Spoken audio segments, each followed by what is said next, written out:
Many of you might say, well, maybe if I really did speak up, things would change.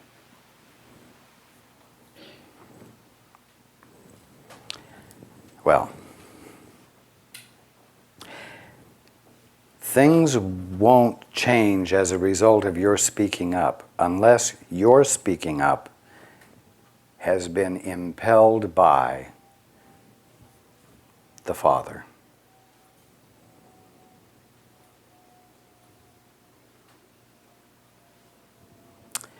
If you're speaking up because in your spiritual background or metaphysical training, you have learned and now believe that your personally knowing the truth can make you free or make someone else free, then you would be inclined to speak up on the basis of a metaphysical principle, you see, which has nothing to do with knowing at the deepest part of your being what is utterly appropriate in that moment, when what's appropriate in that moment might be absolute silence.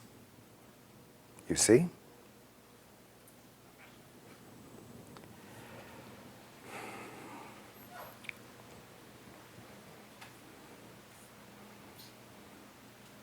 I do not speak to Paul unless Paul speaks to me.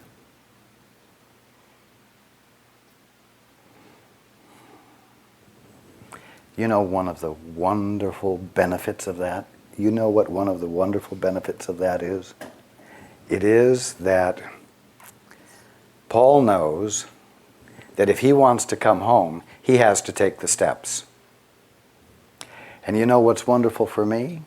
Is that since he doesn't think I can do it for him, he doesn't lay the responsibility on me.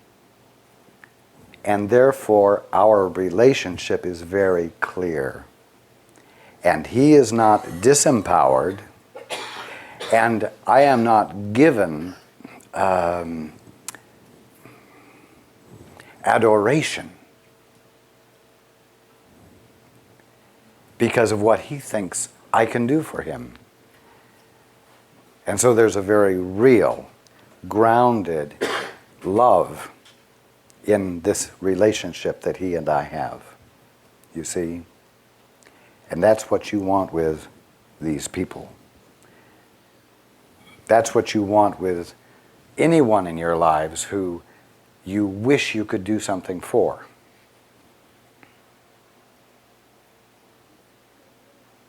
If you want to do something for them, listen for what is appropriate, and then do what you have deeply felt is appropriate, even if it's saying nothing.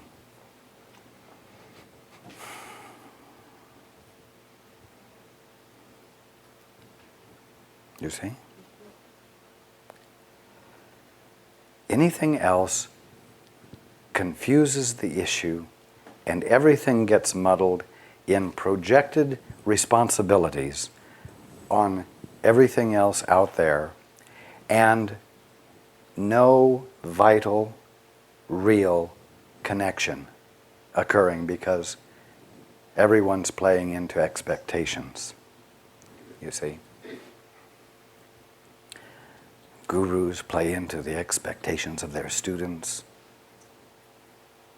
and then students respond to the expectations of their gurus, and they all end up serving concepts and not truth. And a loss of individual integrity. You see?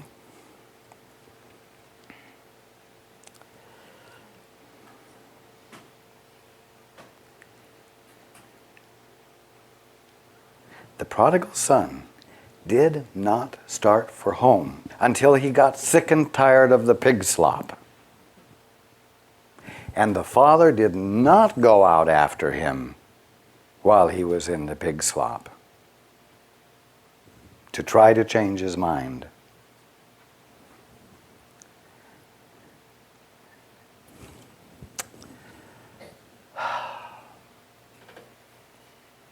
That's love. It keeps things clear.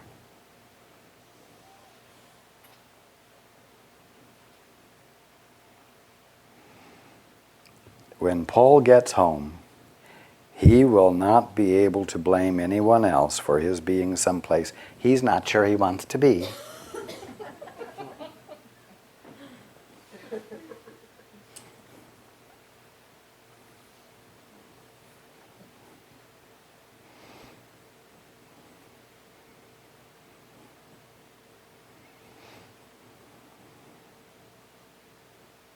Hands.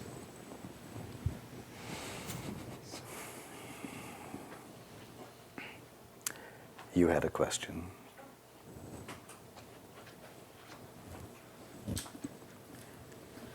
Hi, Raj. I had a follow-up question to what Hannelore was asking you, and that was that as one lets the water in and replaces the silver dollars, that example that you were using, well, what happens sometimes is that I feel invisible. I mean, where other people expect to see silver dollars, there's the absence of that.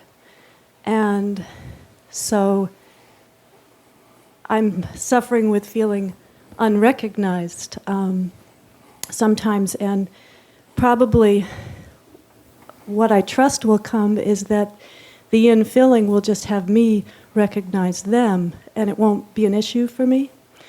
But in the interim, or the suffering that Hannelore was talking about, some of my suffering has been that I just feel like people don't see me. So I just wanted to ask about that.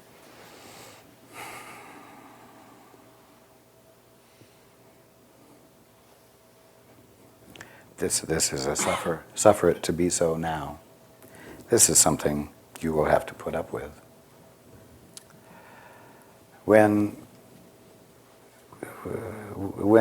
you are looking through a set of perceptions, you are looking through a sieve, and reality can only get to you through the design of that sieve. And as a result, there is much of reality that could say, my God, I feel invisible because Judy doesn't recognize me.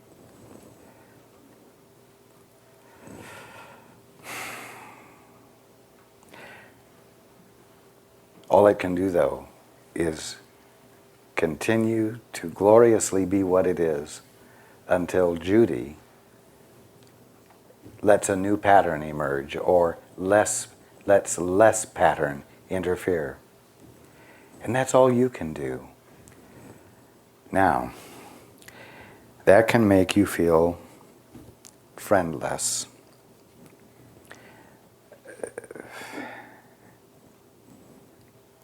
But you know what? Although it might seem that there are not a whole lot of awakened, enlightened beings on this planet, you will really never be able to get to a point where you are invisible to everyone. And as you grow and seem to grow beyond the patterns of the sieves that others are using, you will always find that there is somebody there ahead of you who will recognize you and with whom you can enjoy camaraderie until the others arrive at their point of transformation. You see?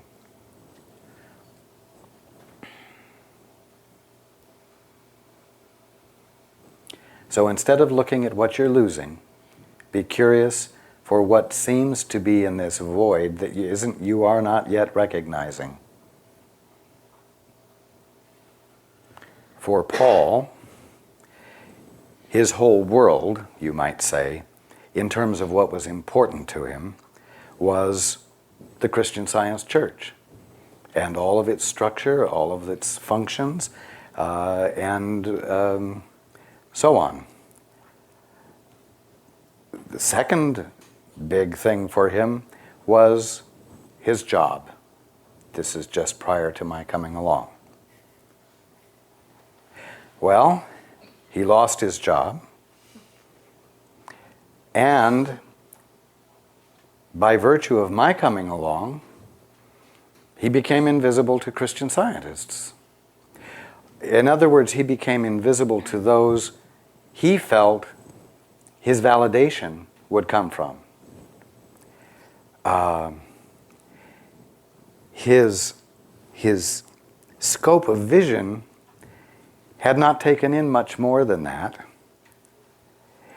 And as he came to realize, there were more people in the world who didn't care whether he fit into the Christian Science Church than there were in the Christian Science Church who did care, you see. More than that, there were people who were interested in the truth, whether it came through a certain sieve called the teachings of Christian Science or not. And so where it seemed to him as though his life had suddenly become literally empty, he became acquainted with so much more of the world than he had been embracing before. And what you might call a job that he would never have conceived of,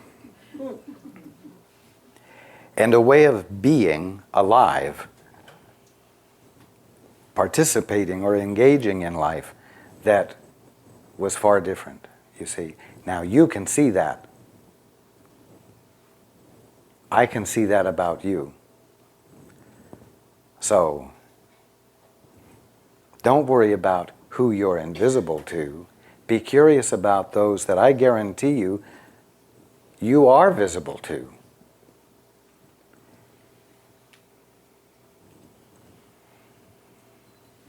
Thank you. You are welcome.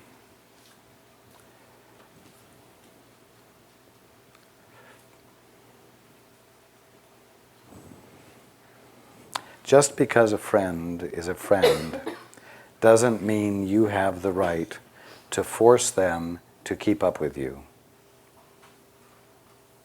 or to see things the way you do. If they're really a friend, let them have whatever distance they feel they need.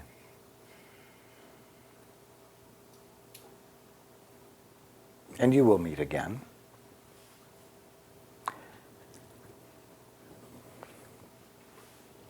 Thanks. You are welcome.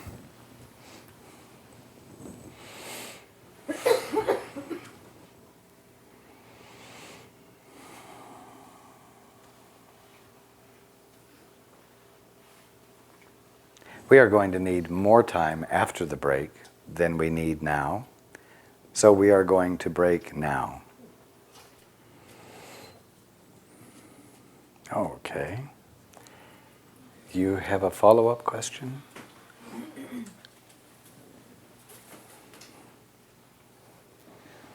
Thank you. Hi, Raj. Good afternoon. I was listening to Judy's question, and it really struck me on a personal level because before I sold my house in Woodinville, I'd lived there for about 9 years, and I developed relationships with people who I thought were my friends. But as the time drew nearer to leave that area, I experienced a very odd sensation of not having any friends. And the people who I thought I could count on were absent from my life. And I found that no matter where I turned, I felt, whether this actually happened or not, it felt very much like people were turning away. And it felt very lonely. So when I ultimately, I hung on to that for some strange reason, I felt compelled to think that I had to stay in that area. And so when I moved to Whidbey Island, it was kicking and screaming, reluctantly going into this new territory. And now I experience this inability to plan. I'm not a planner anymore. I find that things are just falling into place, and the people who are coming into my life are there willingly. So, and Judy was talking about her experience with feeling that kind of rejection or whatever, on whatever level. When it's time for us to turn in a new direction, is that one of God's ways of providing us with that new focus? Are we being drawn away from what we've outgrown and moved towards what we're supposed to be facing?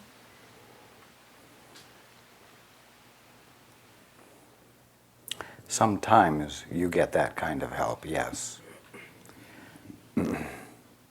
But that was not the case here.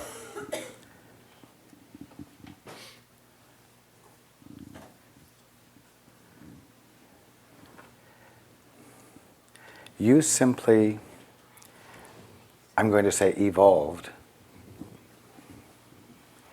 into a new pattern, a less patterned pattern that caused you not to fit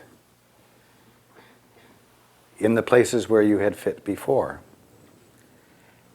And others could not find the connection with you.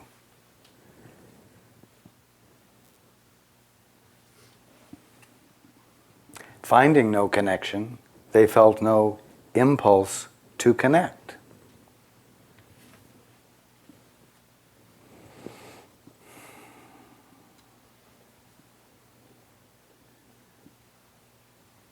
It is that simple. One might say, well, if that's what's going to happen, if I allow transformation to occur, if I'm going to lose friends, then I don't want transformation, or I don't want it yet. Unfortunately, you're never in charge of your transformation. Or fortunately.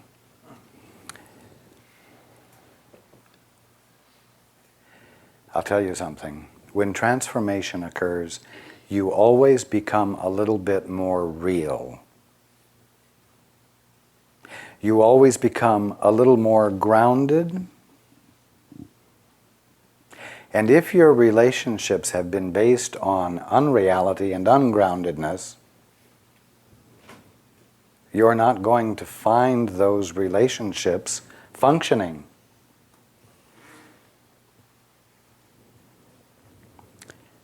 It's that simple.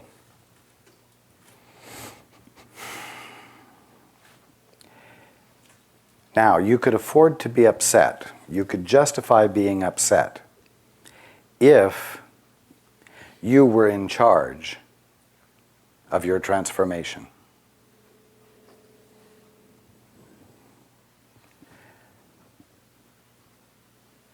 Although that doesn't make sense. However, because the movement of your essential being is what is responsible, the presence of God in you is responsible for your transformation, then to be upset with it is useless. To be frustrated by it is useless. And the only workable conclusion you can come to is to say, Uncle.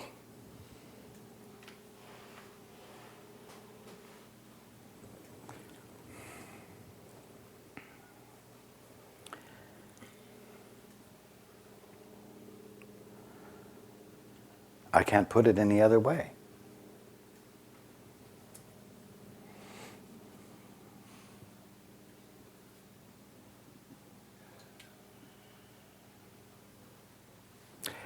In your more grounded state of being more real, more genuine, you will have the capacity to continue to relate to others. You will find yourself desiring to. But the others will not feel comfortable with someone who is more real, because their presence will uncover stuff that they don't want to have uncovered. And so, yes, in a sense, they will withdraw. They, as I said, will not feel the impulse to connect with you yet. The time will come when they will. It might be a long time. But you know what? The scales change. They rebalance as each one makes commitment to their own transformation and becomes more grounded.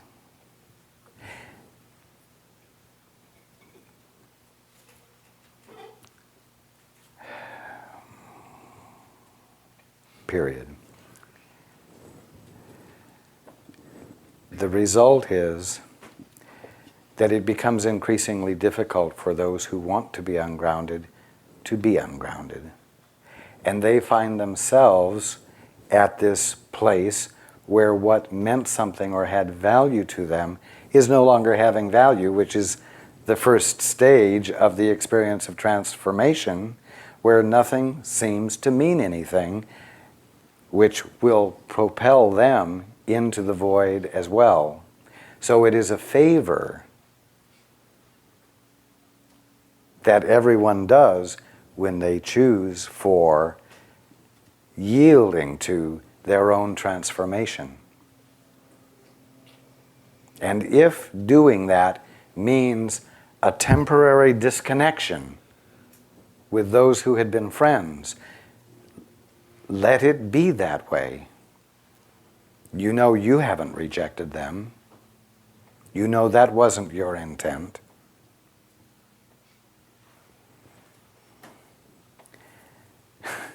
But the simple fact that you don't really have a choice about going along with your transformation means that that better be your focus of attention than what's happened to everyone else.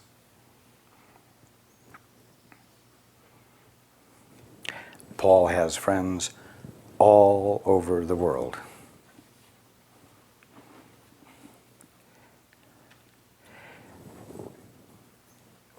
And what I mean to say is that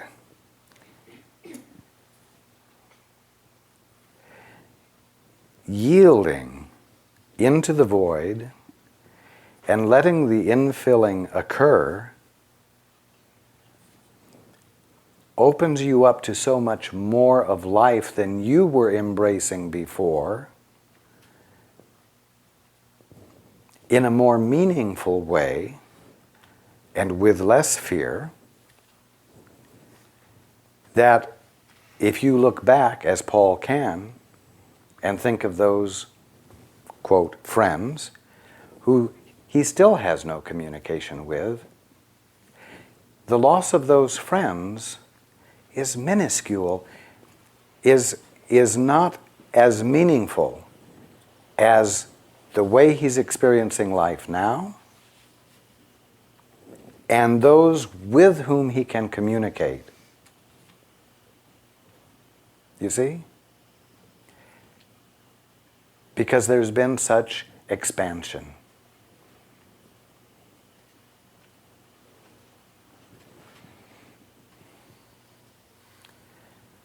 You gotta say uncle and go with it.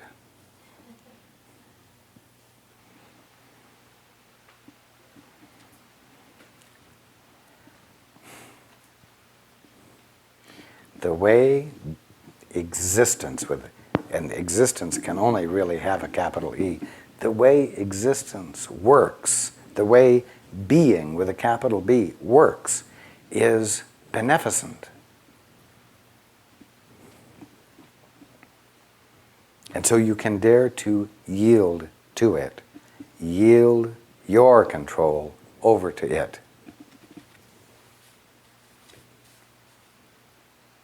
Allow loss of friends. Allow whatever happens in the process.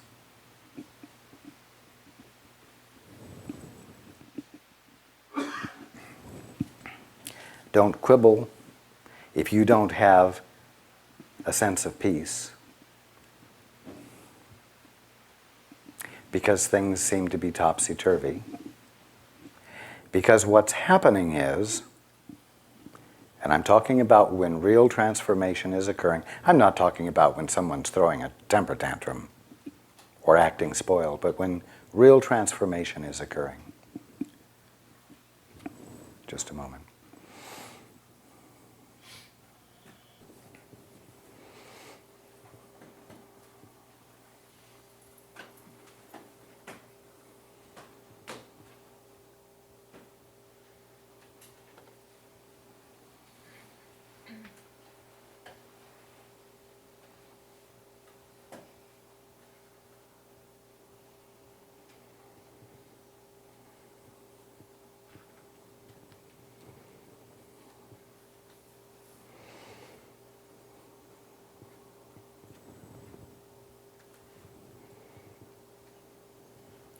Paul lost the thought, the flow. And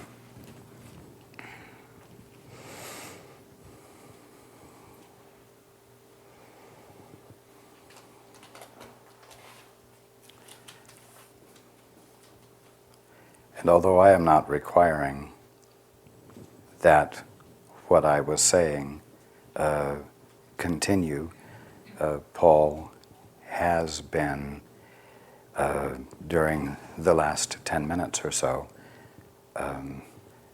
insisting or having the conscious intent for the idea to be completed.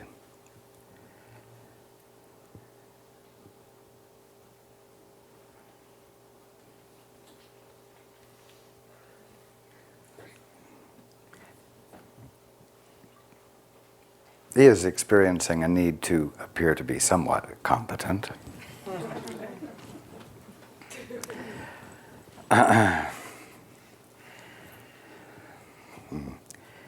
there ain't no such fella.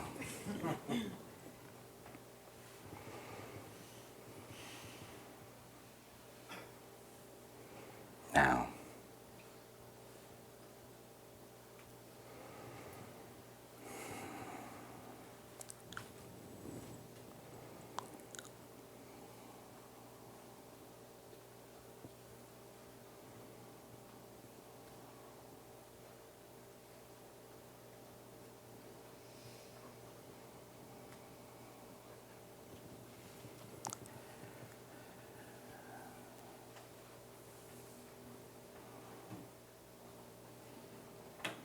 just a moment.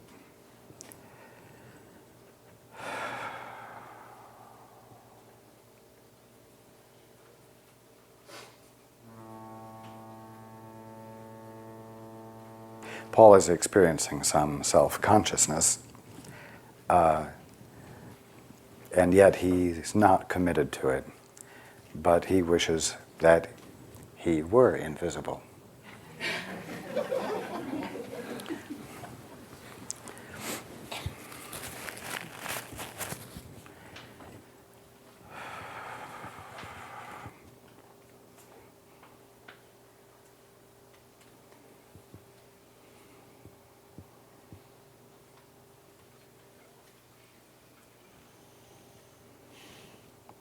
In order for him to hear me at all at this point, considering the ego dynamics he was going through,